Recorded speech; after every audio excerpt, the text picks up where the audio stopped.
Question 1 à 4. Conversation avec dessin. Vous allez entendre des conversations entre deux personnes. Indiquez à quel dessin correspond chaque conversation. Conversation 1. Question 1. Salut Clara, ce soir je vais préparer des légumes. Tu penses que les enfants vont apprécier? C'est une bonne idée parce qu'ils adorent ça.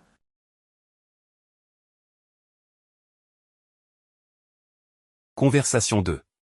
Question 2. Ça fait un bon moment que je cherche le chat. Tu sais où il se trouve? Il est dans ta chambre. Il dort sous le lit.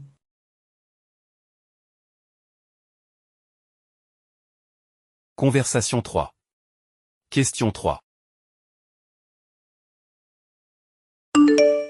Salut Stella, ça te dit de participer à un spectacle de rue? Super, j'ai toujours rêvé de le faire. C'est pour quand?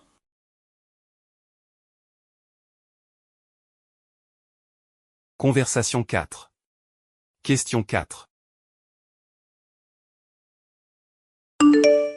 Allô Pierre, on t'attend tous. Tu es où? Désolé, je suis encore au bureau. Je vais arriver avec un retard d'environ 30 minutes.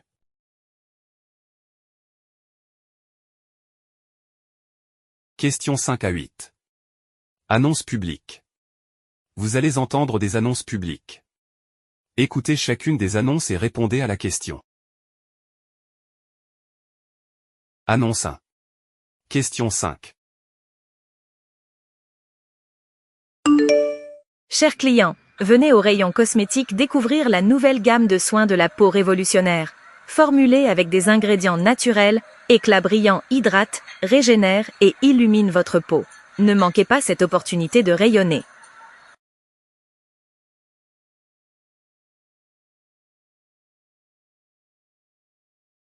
Annonce 2. Question 6. Chers passagers, bienvenue à bord. Nous vous prions de bien vouloir attacher votre ceinture et de garder vos effets personnels avec vous à tout moment. Ne vous levez qu'en cas d'urgence ou bien quand le bus est à l'arrêt. Bon voyage.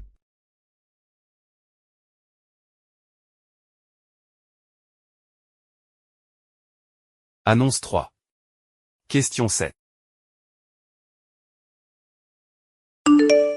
Attention, chers voyageurs.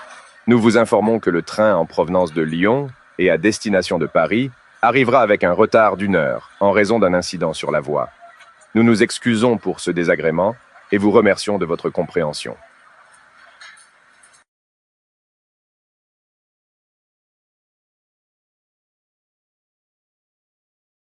Annonce 4. Question 8. Chers clients, à l'occasion des fêtes de Noël, votre magasin préféré sera exceptionnellement ouvert ce dimanche de 10h à 18h. Venez profiter de nos offres spéciales et trouver le cadeau parfait pour vos proches.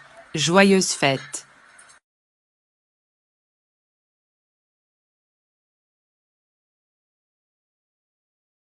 Question 9 à 14. Message sur répondeur téléphonique. Vous allez entendre des messages sur répondeur. Écoutez chaque message et répondez à la question. Message 1. Question 9.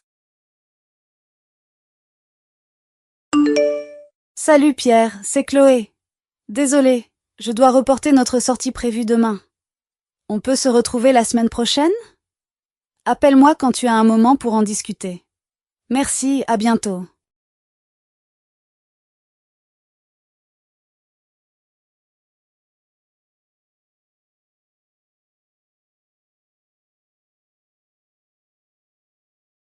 Message 2. Question 10. Salut Luc, c'est Cassandra. J'ai une grosse grippe et je ne pourrai pas venir en classe aujourd'hui. Peux-tu m'envoyer tes notes de cours plus tard? Merci beaucoup et à bientôt.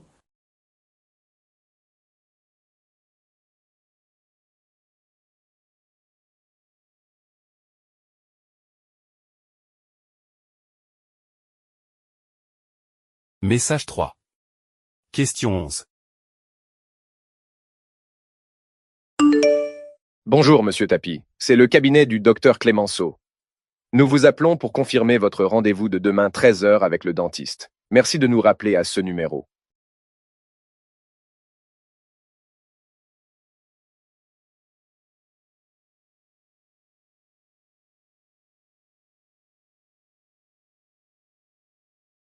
Message 4. Question 12. Allô Séraphin. Je t'appelle concernant le pont numéro 12. Compte tenu de notre situation financière qui n'est pas très bonne en ce moment, penses-tu qu'il serait mieux de l'équiper d'un moteur neuf ou alors il faudrait juste réviser l'ancien? Rappelle-moi vite.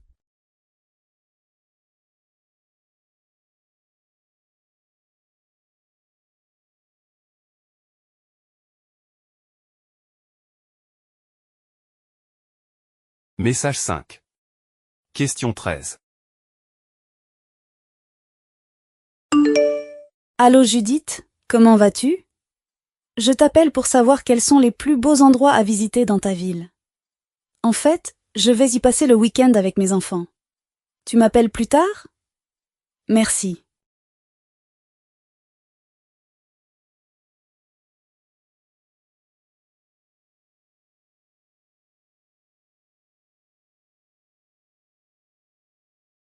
Message 6.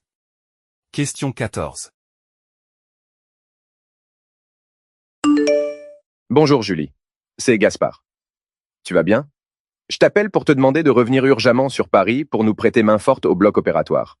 En fait, les malades affluent à l'hôpital et nous sommes en nombre limité, car Pierre et Marie ont chopé un virus. Tu pourras repartir en vacances à la fin du mois. J'espère que tu comprends. À bientôt.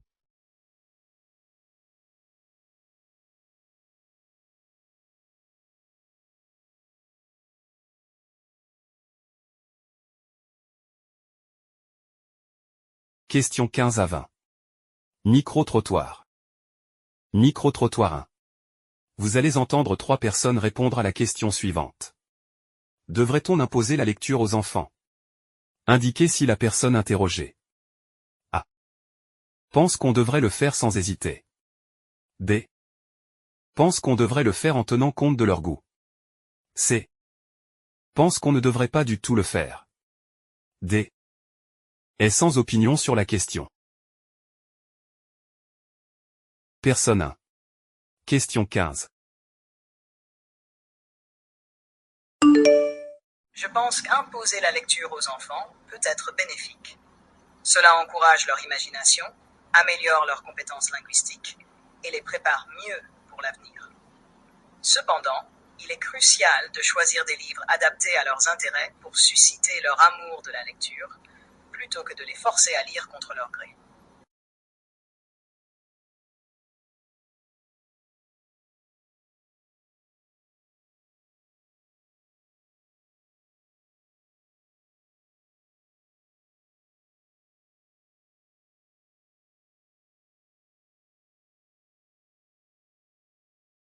Personne 2.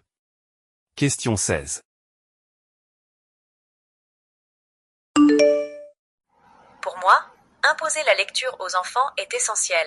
Cela développe leur imagination, améliore leurs compétences linguistiques et prépare leur avenir. C'est une base incontournable de l'éducation.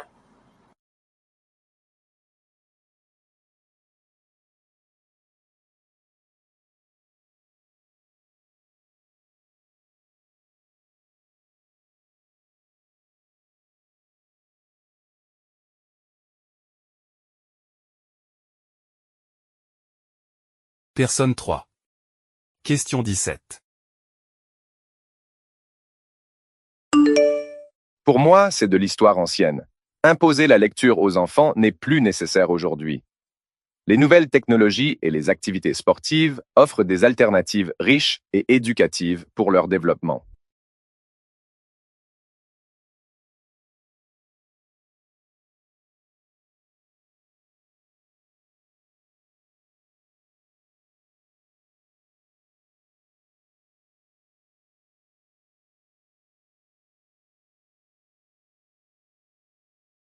Micro-trottoir 2. Vous allez entendre 3 personnes répondre à la question suivante. Êtes-vous pour ou contre l'école à la maison? Indiquez si la personne interrogée A est pour cette pratique. B est pour cette pratique dans certains cas.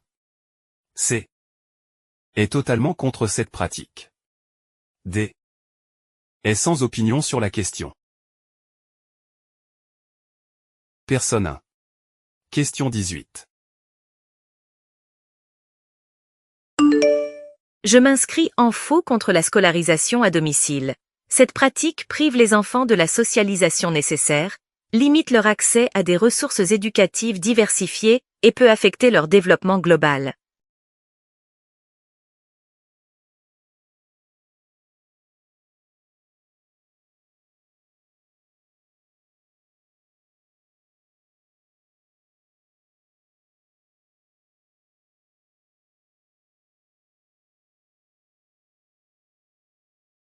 Personne 2. Question 19. Toujours penser que l'école à la maison limite la socialisation et l'accès à des ressources éducatives variées. Cependant, pour les enfants ayant des besoins spéciaux, elle peut offrir une adaptation et une attention personnalisée essentielles à leur développement.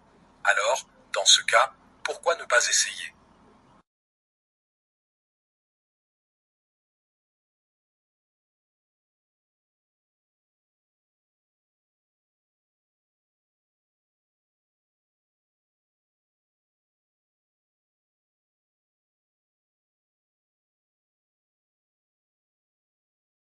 Personne 3. Question 20. Il est difficile de donner un avis sur la question. D'un côté, elle offre une flexibilité et une attention individualisée, surtout pour les enfants ayant des besoins spécifiques. De l'autre, elle peut limiter la socialisation et l'accès à une diversité de ressources éducatives.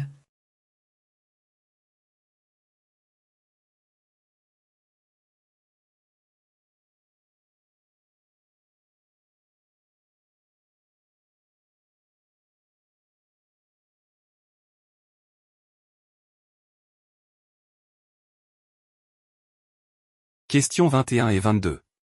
Chronique radio. Vous allez entendre 2 chroniques diffusées à la radio. Écoutez chaque chronique et répondez à la question. Chronique 1. Question 21.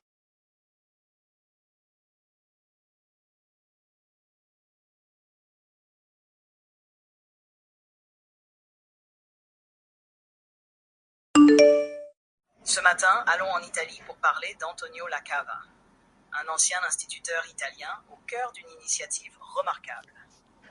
À bord de son Bibliomotocaro, une bibliothèque mobile qu'il a transformée à partir d'une vieille camionnette, Antonio parcourt les villages de la région de Basilicate.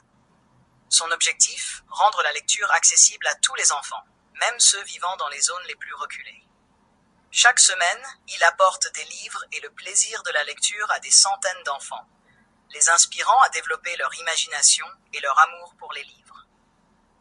Antonio Lacava incarne la passion et la dévotion, prouvant que l'accès à la culture peut changer des vies. Son Bibliomotocaro n'est pas seulement une bibliothèque ambulante, c'est un symbole de générosité et de dévouement envers l'éducation et le bien-être des jeunes générations.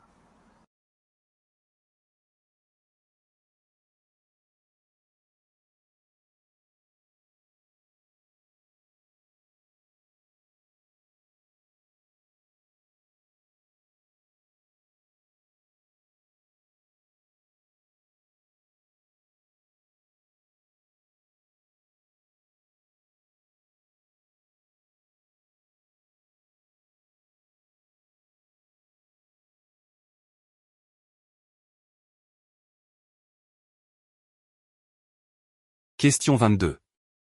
Chronique 2.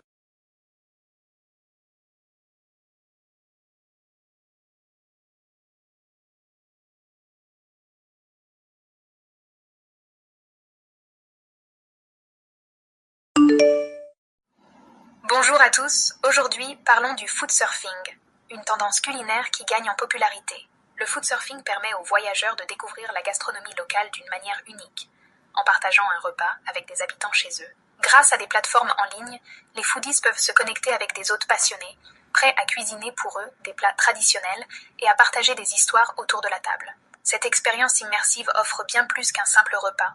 C'est une opportunité de tisser des liens, d'échanger des cultures et de vivre un moment authentique loin des sentiers battus. Le food surfing transforme chaque repas en une aventure culinaire et humaine inoubliable.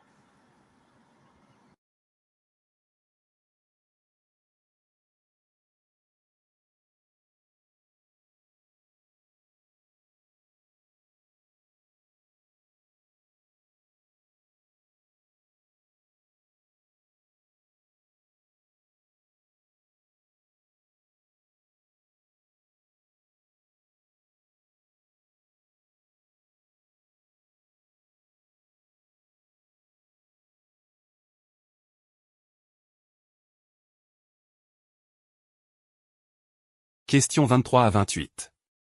Interview.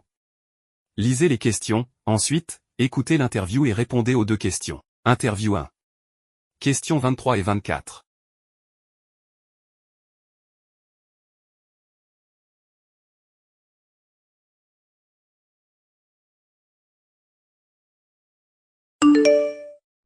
Vous êtes fondatrice et présidente de l'association Afro Gameuse. Avec vous, on va parler du secteur des jeux vidéo en Afrique et puis aussi dans la diaspora. Alors peut-être juste une question pour commencer. On a assez peu l'habitude de voir des femmes se revendiquer comme gameuses. Comment est-ce que vous êtes rentrée dans le monde du jeu vidéo? Moi, j'ai tout simplement découvert le jeu vidéo quand j'étais jeune au Bénin. C'est en rentrant de l'école que je suis tombée dans un cybercafé. Je suis tombée sur un cybercafé où il y avait des ordinateurs, ce qui m'a tout de suite beaucoup intriguée. Et donc, avec tous mes camarades, on s'est rendu à l'intérieur et le propriétaire a eu la gentillesse de nous laisser utiliser les ordinateurs. Et sur cet ordi, il y avait le jeu Prince of Persia. Qui a été créé en 1989. J'ai commencé comme ça à jouer aux jeux vidéo. Vraiment, c'était le premier jeu vidéo d'aventure que je découvrais. Et depuis, j'ai jamais arrêté, en fait. Et qu'est-ce qui vous a plu, en fait, dans les jeux vidéo, dans cet univers?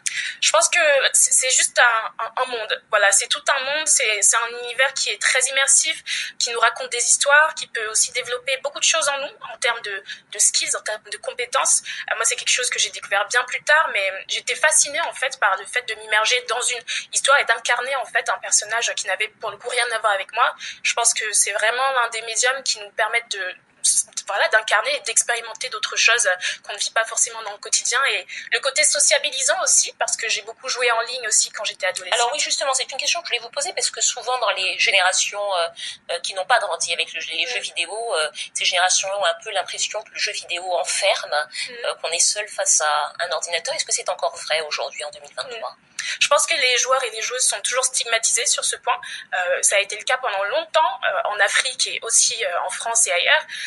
Ça commence un petit peu à changer parce que justement on commence à se rendre compte que c'est finalement un secteur qui est porteur, non seulement économiquement, mais en tout cas même de manière personnelle. On se rend compte que le jeu vidéo n'est pas juste une perte de temps. On apprend des choses, on développe des compétences. Par exemple? Par exemple, moi je sais que j'ai développé beaucoup ma capacité à parler anglais. Voilà, avant ça, c'était pas forcément quelque chose qui m'intéressait.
Interview 2. Questions 25 et 26.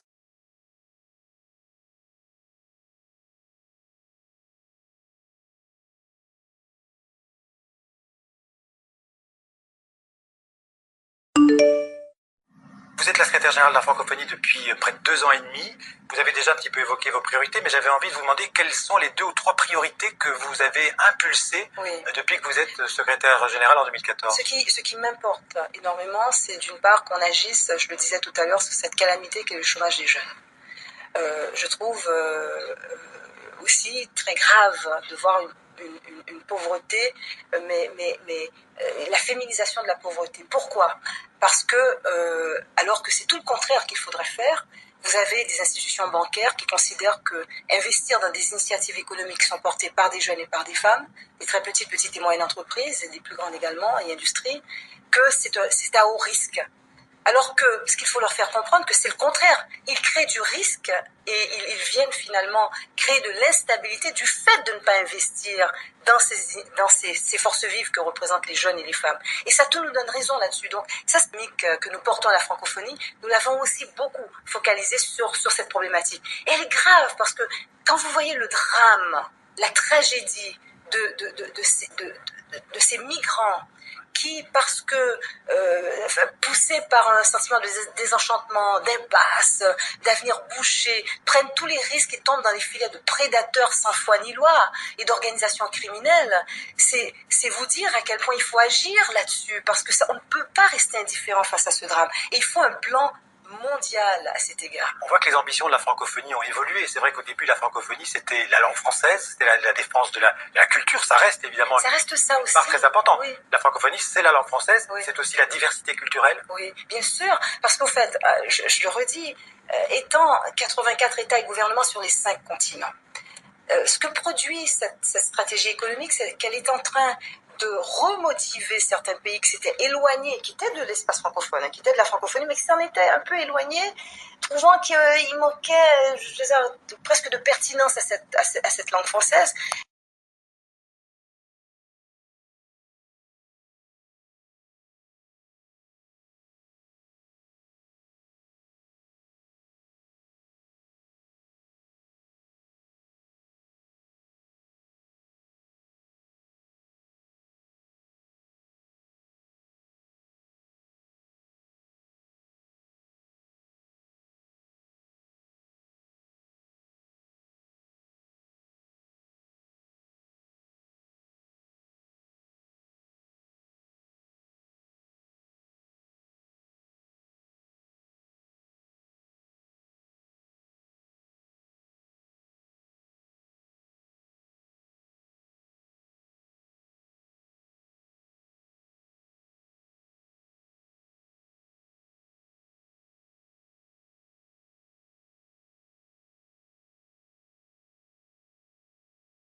Interview 3. Questions 27 et 28.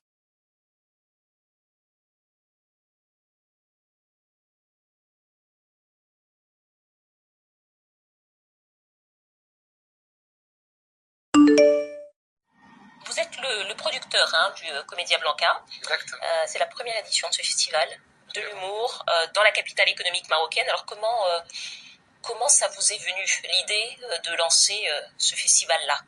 Alors écoutez, on a lancé cette Tendancia, c'est l'agence qui organise cet événement.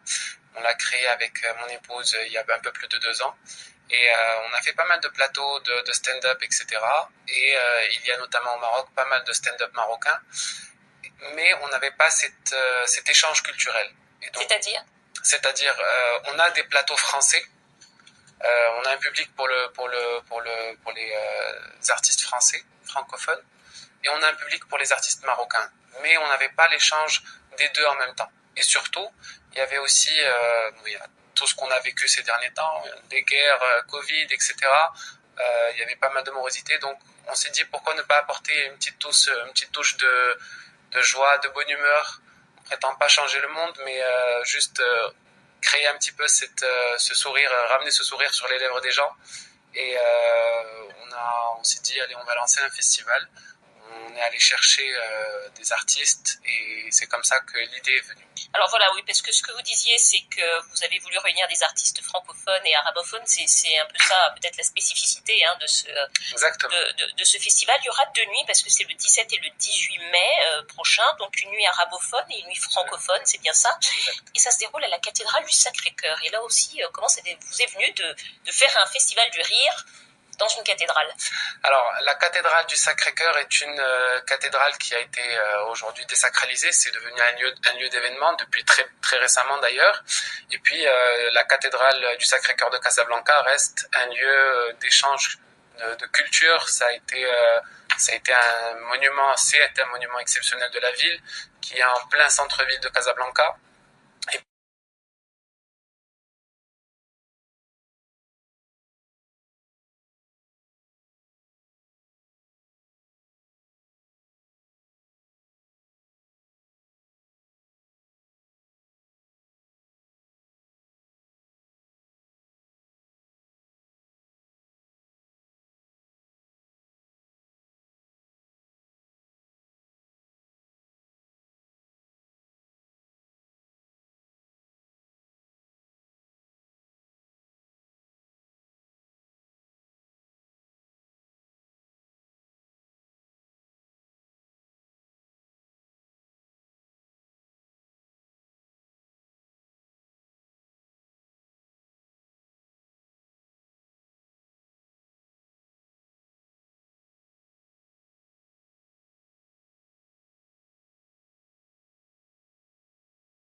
Questions 29 et 30.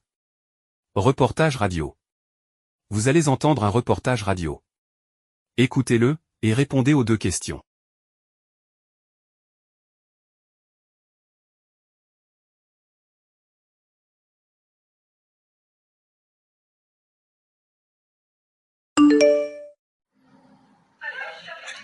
L'heure est au montage. La première séparation. La première, c'est sur le programme, je veux dire. 5 adolescents se penchent sur l'ordinateur de Franck Bramy, un réalisateur professionnel, pour choisir les scènes qu'ils vont conserver.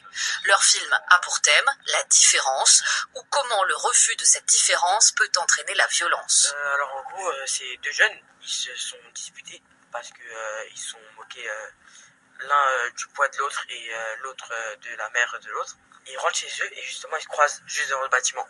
Et sur ce plan large-là, j'ai rigolé. Si Sofiane apparaît à l'écran dans cette scène, Ibrahim était lui derrière la caméra. J'étais dans le coffre d'une voiture et la voiture elle avançait pendant qu'eux ils avançaient en même temps. Les adolescents avaient le choix entre 4 thématiques, 4 sources de violence identifiées par leurs éducateurs, Freta Senlandu est l'un d'eux.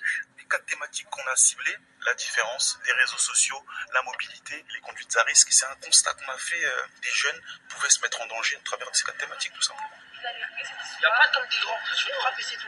Souvent, les jeunes vont se charrier sur leurs différences, que ce soit vestimentaire, corporel, sur le plan de la religion même, des fois. Donc, ce qui est important pour nous, c'est vraiment leur faire accéder à l'empathie. C'est-à-dire, ce que tu n'aimerais pas qu'on te fasse, ne le fais pas aux autres. Je m'appelle Ibrahim, j'ai 14 ans. Et j'ai choisi ça parce que la différence, c'est un sujet qui m'intéresse. Je pense que c'est récurrent dans les écoles, les collèges. Ça peut être dangereux. C'est le pire. Surtout que il y a beaucoup de jeunes qui démarrent plus au quart de tour, on peut s'entretuer pour rien. Ça pourrait m'arriver, ou ça pourrait arriver un prochain mois par exemple. Pour Sofiane et Ibrahim, sensibiliser, dialoguer, c'est la seule solution pour enrayer la violence. La fermeté que prône le gouvernement, ils n'y croient pas. Parce que, honnêtement, quand il y a eu trop d'autorité, souvent il y a eu des violences. Les émeutes, il y a eu un abus de pouvoir, violence. Que les jeunes y parlent plus et que les adultes écoutent. Leurs éducateurs de rue acquiescent. Laurence Moreau et Wally Koïta travaillent pour l'association Le Gao du Petit Nanterre qui privilégie la prévention. Nous, en tant que professionnels, par moments, on sent l'avenir un peu bloqué pour ces jeunes. Il faudrait qu'on soit plus nombreux.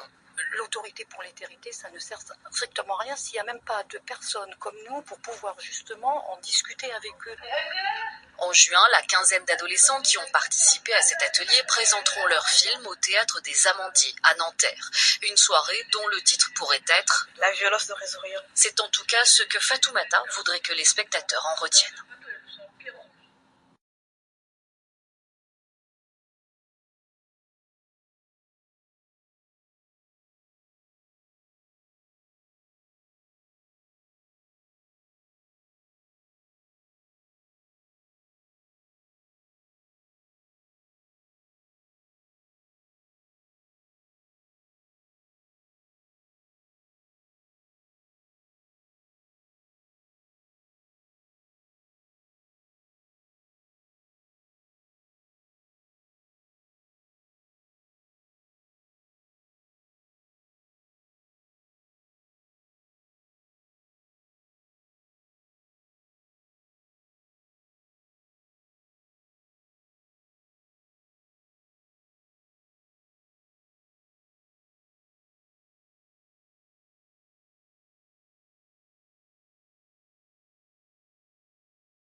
Questions 31 à 40. Documents audio divers. Vous allez entendre divers documents audio. Écoutez chaque message et répondez à la question. Question 31.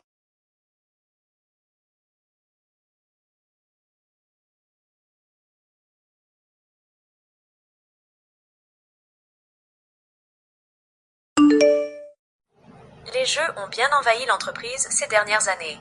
Mais ces approches ludiques se heurtent à un écueil majeur. On joue, on se détend, on se change les idées, mais cela ne garantit pas nécessairement une amélioration durable de la productivité ou de la cohésion d'équipe. En effet, sans une véritable intégration de ces activités dans la culture d'entreprise et une réflexion sur leurs objectifs, elles risquent de n'être que des distractions temporaires.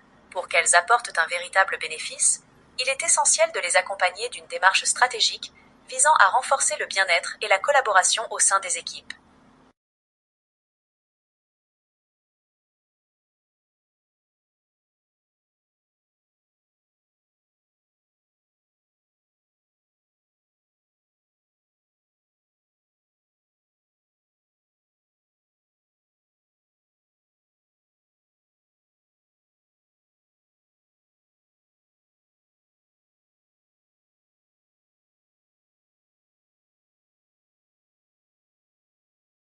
Question 32.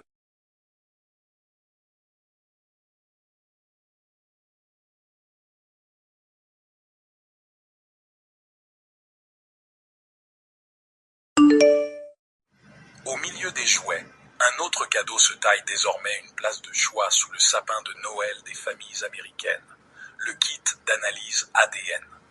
L'an dernier, ces tests génétiques ont fait un carton lors du Black Friday, la journée de solde organisée le dernier vendredi de novembre.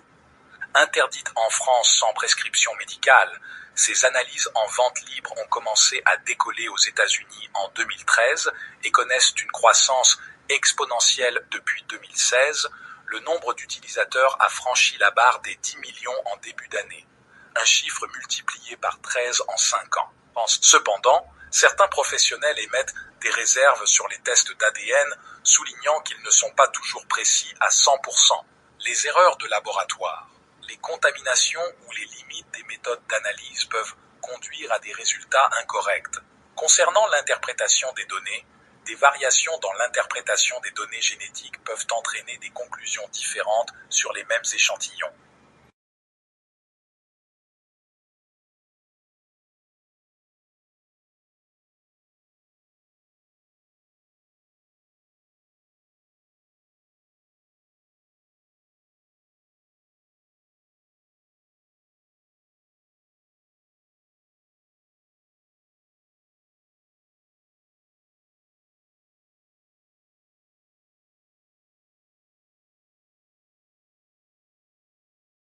Question 33.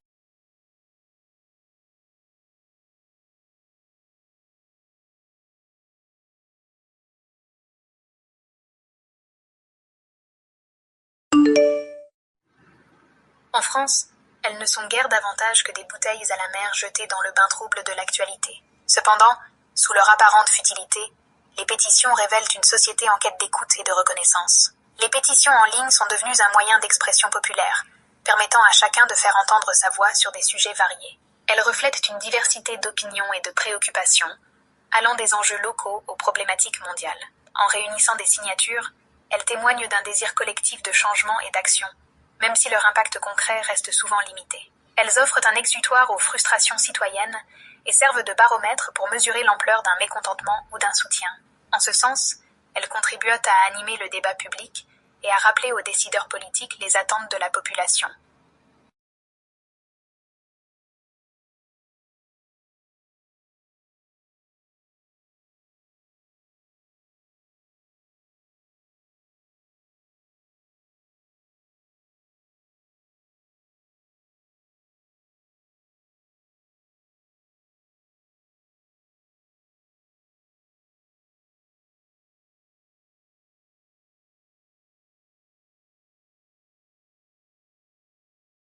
Question 34.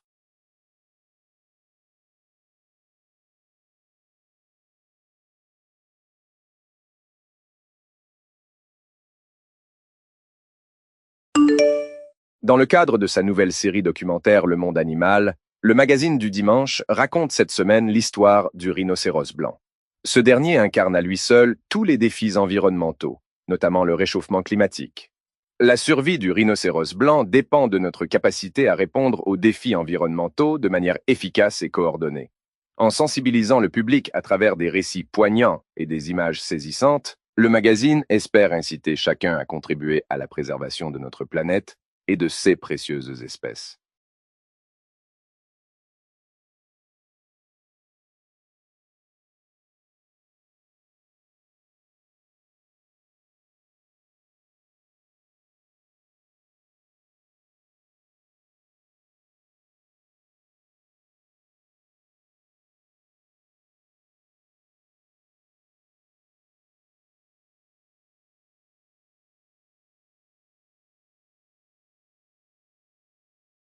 Question 35.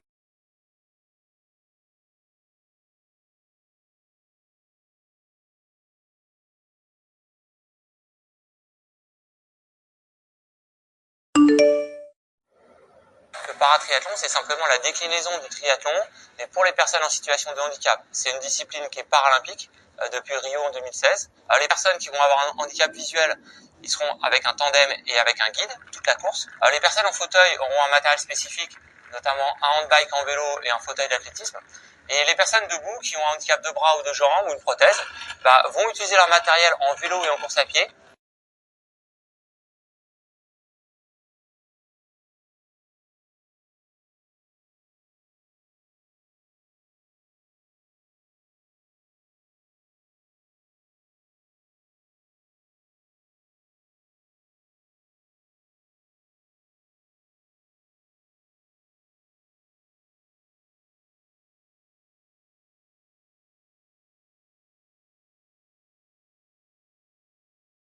Question 36.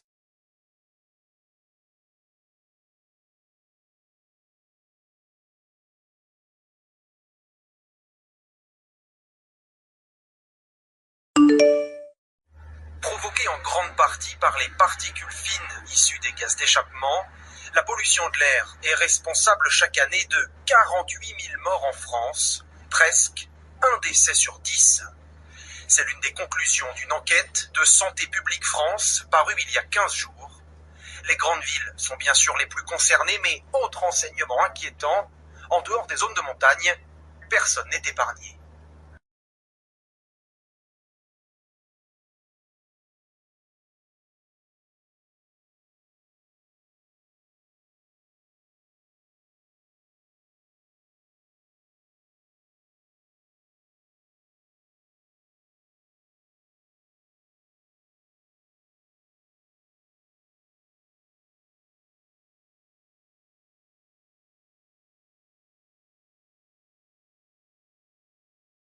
Question 37.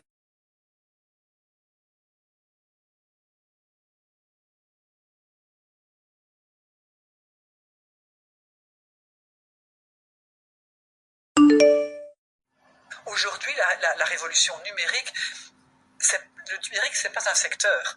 Le numérique, c'est un vecteur de toute l'économie. Et donc, en effet, on a des inégalités très très grandes entre pays, parce que certains ont accès non seulement à la connectivité, ce qui est le minimum de base, je dirais, mais au-delà de ça, certains ont développé de l'innovation, des compétences. Si on parlait de la Chine, ben oui, la Chine a énormément investi dans la formation et dans la technologie, l'innovation comme un moteur du développement, alors que pour beaucoup de pays PMA, c'est une question qui est encore considérée comme un secteur ICT à part.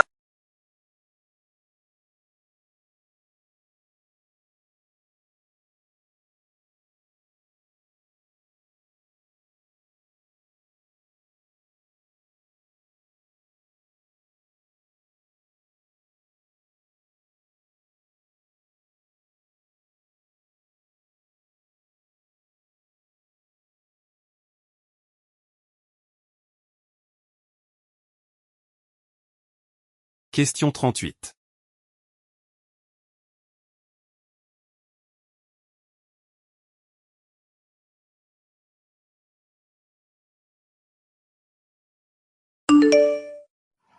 La fonction du gant était moult. D'abord, les gens étaient sales, les mains n'étaient pas jolies du tout, elles étaient plutôt à ne pas montrer.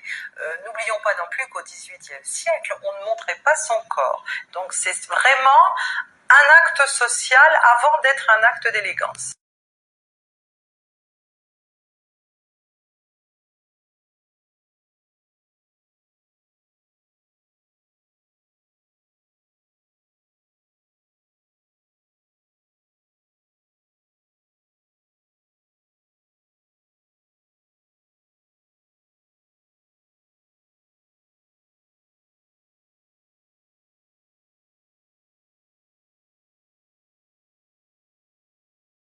Question 39.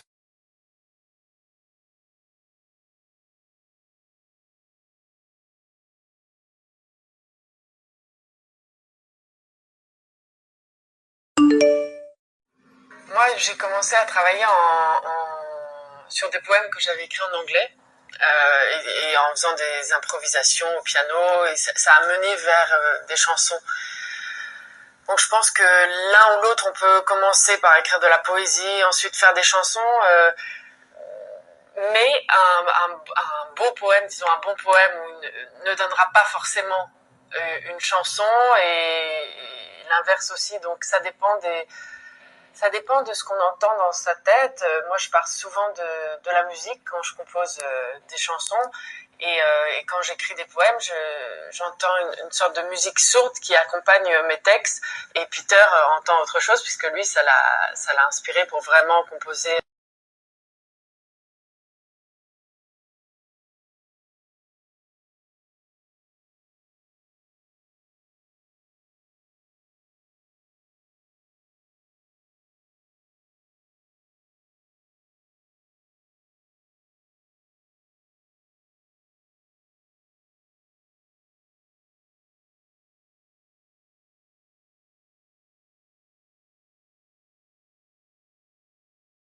Question 40.